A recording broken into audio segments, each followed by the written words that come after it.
about to have a little taste of what you're missing. But if you cannot stand the heat, get out the kitchen. Full of flavor, flavorful, save your tools. Te vamos a enseñar unas recetas del baúl. Slice, dice, chop, nice spice, hot or mild. We got it, you just name the style. One in a mill, culinary skills, prestigioso, todo queda sabroso.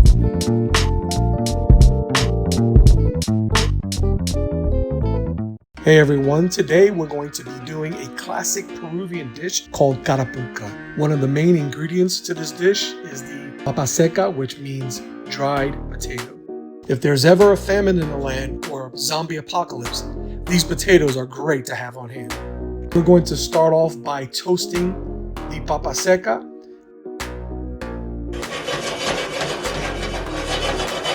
And then rehydrating it in water.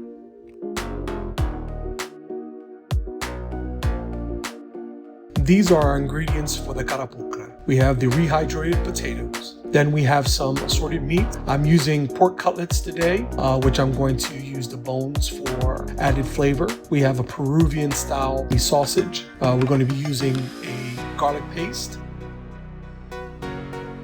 red wine. We have the classic chilies from Peru, the ají panca, and the ají marisol. We also have some seeds that we're going to add. We have cumin seed. We also have some coriander seed. And also we're going to add pumpkin seeds. Usually peanuts are used in this dish, but because we're a nut-free household, I use pumpkin seeds. Also red onion.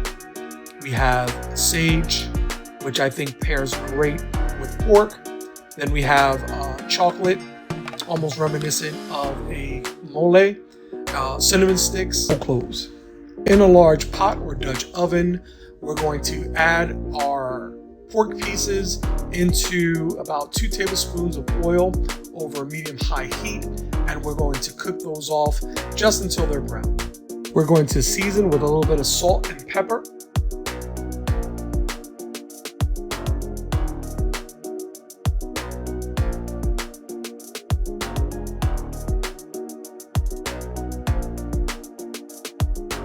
Then we're going to remove the pork cutlet pieces and then add the sausage as well as the bones from the cutlets. These bones are really going to give this stew a lot of pork flavor.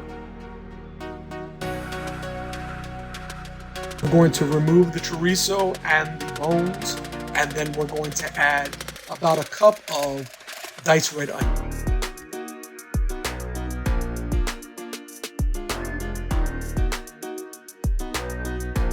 We're going to cook the onions until they're translucent, and at the same time scrape the little brown bits from the meat juices that have collected on the bottom of the pot. Now we're going to add about a tablespoon of ground garlic paste. We're going to cook that for about 30 seconds. Now we're going to deglaze the pan with red wine. This is also going to help pick up the brown bits that have accumulated on the bottom of the pot. Now we're going to add our ají paste, the ají marisol, about 1 tablespoon, and the ají panca, about 2 tablespoons, and we're going to stir that around. Then we're going to add our chocolate, our cloves, and our cinnamon stick.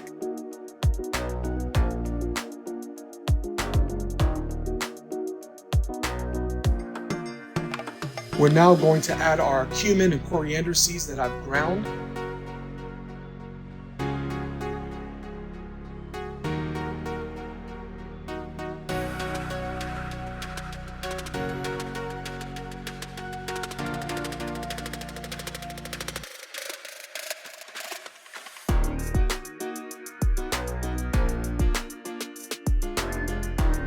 Now we're going to add these fresh sage leaves.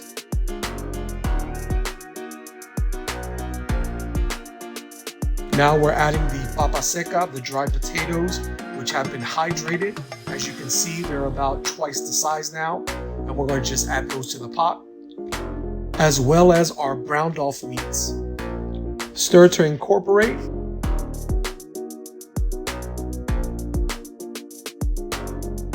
And now we're going to add about 2 cups of chicken stock.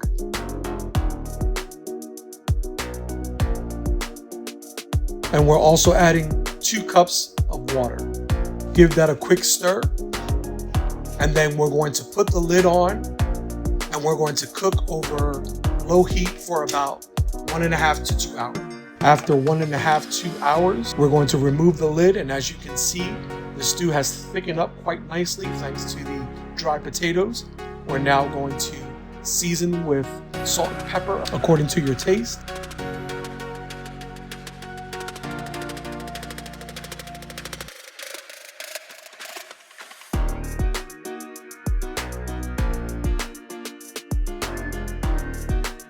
Now it's time to serve. In a bowl, add some steamed white rice and pour the carapulcra all over.